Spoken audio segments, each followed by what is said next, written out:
guys, it's your local Speechy here, and Happy New Year! It's been a few months since I've uploaded. I've been very busy and also constantly getting sick. I actually tested positive for COVID this morning, so I am quarantining in my room, and before that I got a stomach bug, and then before that I had strep.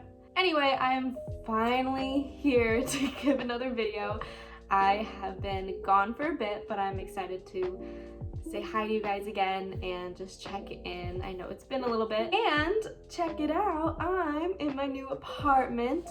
I did talk about this in my last video. I was moving, so I had been living in my mom's house for like a year after I graduated grad school just to keep saving, and it was finally time where I was like, you know, I'm at the age I really want to just have my independence and do things for myself. So I am at my apartment. I was gonna do a little apartment tour, but I felt like I should do an apartment tour when I have my own apartment, because I share this apartment with my roommate and it's probably a little uncomfortable for me to be like showing all of our stuff online. But yeah, hello! I've seen so many nice messages from you guys, and over the past, I guess, 2023, you guys have been so nice, asking questions, leaving very nice comments, and I feel like I've had a surge of subscribers in the last year, which was really cool. So it's really great to have you guys here. And it's also been crazy that I've had this YouTube account for a long time, since my senior year of college. So it's kind of crazy sometimes to watch the old videos and just see what was going on in my life and just see how much time changes, you know, what changed in my life, how I changed. And it's even crazier to say that I've probably been working for almost 2 years already in speech, which is absolutely crazy to say. I feel like I've been in the field, not long enough because it hasn't been long at all compared to other people, but I've been in the field already enough to kind of see the patterns between the pros and cons of speech pathology, and also things, you know, they just didn't tell us in grad school. Today, I finally wanted to make a video about the pros and cons of speech pathology. So the pros of speech pathology, of course, we have its stability. I think a lot of speech pathologists are able to get a job pretty quickly. You know, I had a job before I even graduated. It is easier to find a job, and it's easier to find people that, you know, really need a speech pathologist. I will definitely say I think we quit more than we get fired, and I'll say the recruiters in this field are endless. I think I get like a call or a text or an email from a recruiter every single day. Another pro is that you can work in different areas of the field. You know, you can go into adults, you can go to the hospital, retirement home, or you can have pediatric and be in the private practice or school, or you can even do both of those. But I will say, you know, some settings are a lot more competitive than others. Like, I'll say the hospitals are really competitive to get into. And, you know, if you're really wanting to find like a good school or a good clinic, they may be a little bit harder to get into also. Next, I'm sure we all know this one, but it is rewarding. So you are seeing progress with a good amount of patients. I'm seeing kiddos that haven't talked at all, and then they're talking so much the parents are like, I can't get them to stop talking. And it's really cool to be able to like be a part of that journey. And same with the hospital and adults, I'm sure it's very rewarding to see patients start to swallow again or feel more comfortable in their living space. I clearly am not like a medical speech pathologist, so I don't have a lot of advice on that part, but I know my other friends that do medical things with adults or kids also find it rewarding. Another pro is, I'll say, there's definitely a sense of community. You could find a group of friends very easily. Sometimes it could be a little cliquey and a little gossipy, but I mean, I'm sure that's happens in a lot of fields, but a lot of times you'll find a good group of other people that do speech, and it's really nice to have that group to be able to go to if you're stressed about something, stressed about work, stressed about your patient, or just a group you can go to like distract yourself, like go out for drinks or something. Another pro I'll say for the people that get bored easily is that I think it definitely changes a lot every day, and you won't get bored too easily. I'm a person that likes consistency though, which was almost why I did audiology, because things were, you know, fairly consistent. You're doing the same things over and over. So for me, this one's more of a con, but for a lot of other people, changes every day is a pro. The next pro is that you are able to keep learning new things every day. You know, you do have the ability to look at the CEUs, continued education, you know, you can go to seminars, you can go to ASHA conventions, so you can keep learning new things every day. That's really good for the brain as you're aging, so that is a big pro. Just keep learning and keep reading articles, and just learning new things is really cool. So another pro that I'll talk about, which is also kind of like a pro and con, which you'll find out about, but the pro side, you have the ability to make a decent amount of money if you find the right setting, or if you work really hard and you those extra hours, or you know, if you start up your own private practice, you do have the ability to make more money if you want to. And with money, I talked about how that was a pro and con, and now I'm going to give you the con, that a lot of times for most of us in speech pathology, we don't make enough for what we do, which is a really sad thing to say, because I remember in graduate school and in college, everyone was always like, oh my gosh, you'll make so much money, like blah, blah, blah. And now it doesn't really seem like that anymore. For most of us, we do make more than others, of course, but at the same time, we have a master's, we have to do continued education, like every year, we have to keep pushing ourselves. We are doing so much more work. There's a lot that goes into the field that doesn't get accounted for. Paperwork, talking to families, you know, after hours, meetings, CEUs, just doing all this extra stuff that I don't think we really get reimbursed for. And I feel a lot of speech pathologists, from what I've seen from Facebook groups, do feel like they aren't getting enough. And I also feel like the rates that we have been given, even by like insurance or private companies, are a lot lower and somewhat similar to what they were years ago. It just doesn't seem like the salaries and the hourly pay increased that much. But the thing is to say, in this economy now, with the inflation and the fact that our rates haven't really changed that much, it's more of a con at this point.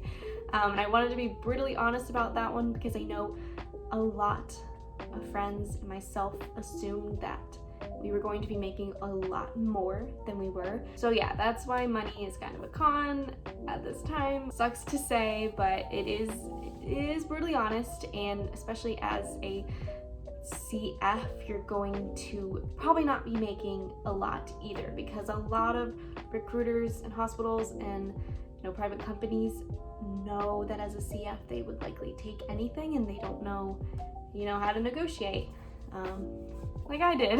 So a lot of times they force lower rates on CFs because they can. So that's why that one is a major con. The next con, which I've talked about before, I've talked about it a lot, burnout, stress. This is a healthcare field. It's also a science field. So we're doing a lot and it is easy to get burnt out. It's easy to feel all the stress and the pressure from trying to get your patients from A to B, from trying to make progress, from trying to get all these other things done, like paperwork, documentation, and CEUs, while trying to provide care for your patient. And I also feel like this was something in grad school that they didn't necessarily talk about as much, because I feel like when I started my CF, and so many others when they started their CF, they didn't realize how much more we had to do in the field, and a lot of people burn out in their CF because it's just so much they didn't know about. There's so much they have to do and learn about, and it's a lot. So that is also a big con. I'll say another con, which kind of goes with the burnout, is that ASHA, the main organization for us, they haven't really helped too much. They make us pay all these dues and fines, and they make us pay for CEUs, and they're not really showing up for us with decreasing our caseload and helping with productivity and helping with stress. In my opinion, I feel like the people that are in ASHA and running ASHA don't actually know what the field is like anymore. Even since COVID happened, a lot has changed.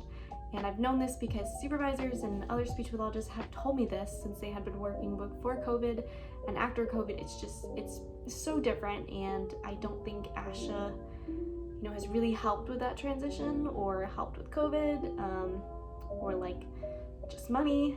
So there's just a lot of people that are upset by ASHA and feel like we aren't really represented well. That's just to say that ASHA just isn't leading very well right now. Another con that I've been seeing is the field is kind of ambiguous. And I'm using that term to say that things are changing constantly. So many things that I literally just learned in grad school are already deemed as not appropriate. And it's kind of weird to see that older speech pathologists are still following what they've learned years ago, which is no longer appropriate.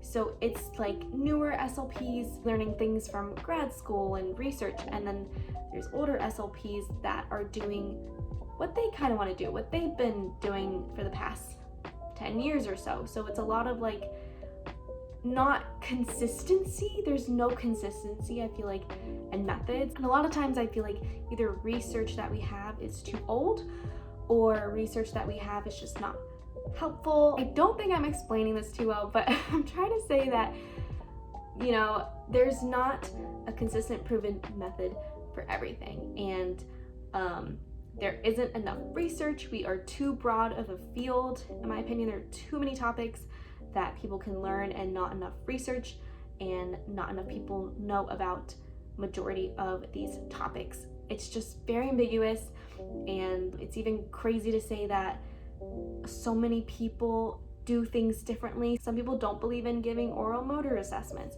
Things like that, where too many people, I feel like, aren't on the same page. So everyone's doing something different, and I feel like most people don't have someone checking what they do. So a lot of the times you could be doing nothing in the session and no one would find out.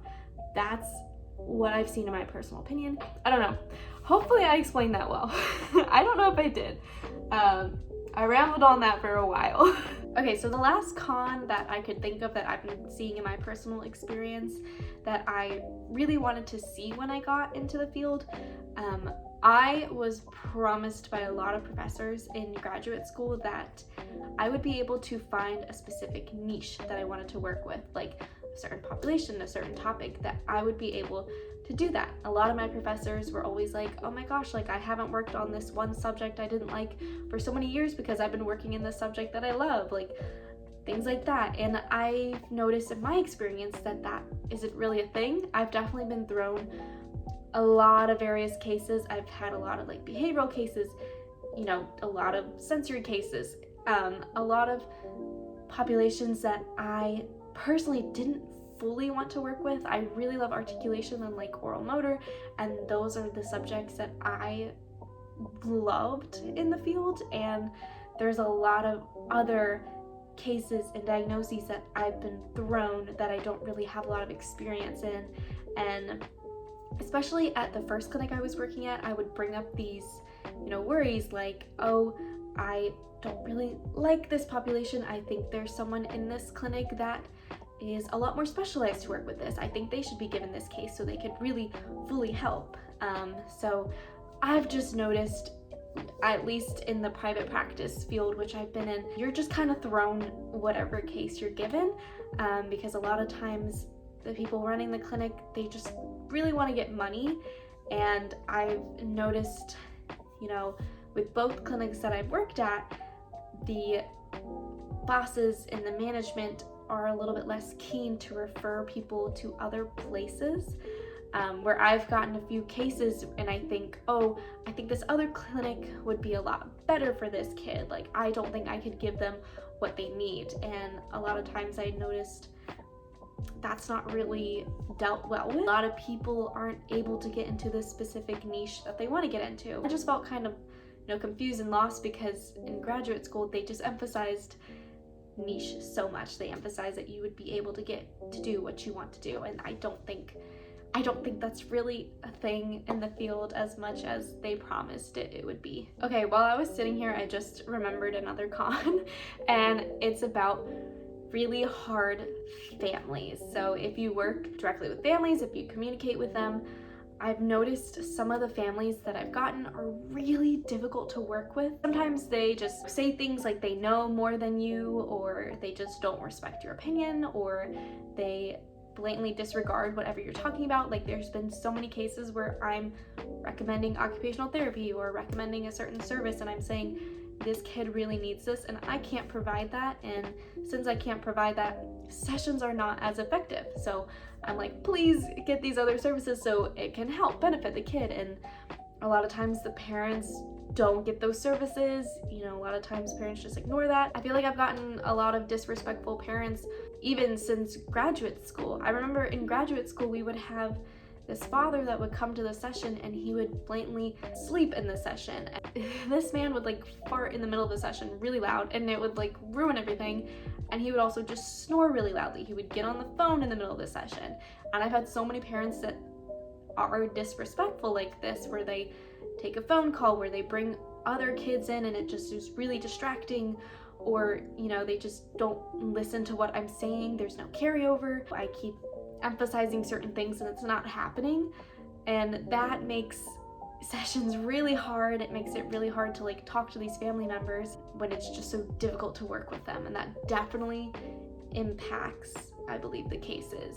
Okay, so those were the pros and cons I could think of for this video that I have been seeing as I've been working, and I'm sure I'll probably see so much more as I continue to work, but for now that's what I can think of, and hopefully it helps, you know, people form somewhat of their opinions on the field if they want to keep going, or hopefully it validates some CFs in the field, because I know they're probably going through a lot of hard stuff, and it's easy to burn out and just kind of realize that there's so much more in the field that no one really knew about in grad school. So I really want to just have that like honest conversation that there's a lot that goes into this field. There's a lot of pros, there's a lot of cons, I'm sure, just like with a lot of other fields. But hopefully you guys had a good New Year's, and I was excited to post another video again. Once again, thanks for being here all those years. Thanks for showing up this year. Thanks for just hanging out during my journey, this craziness.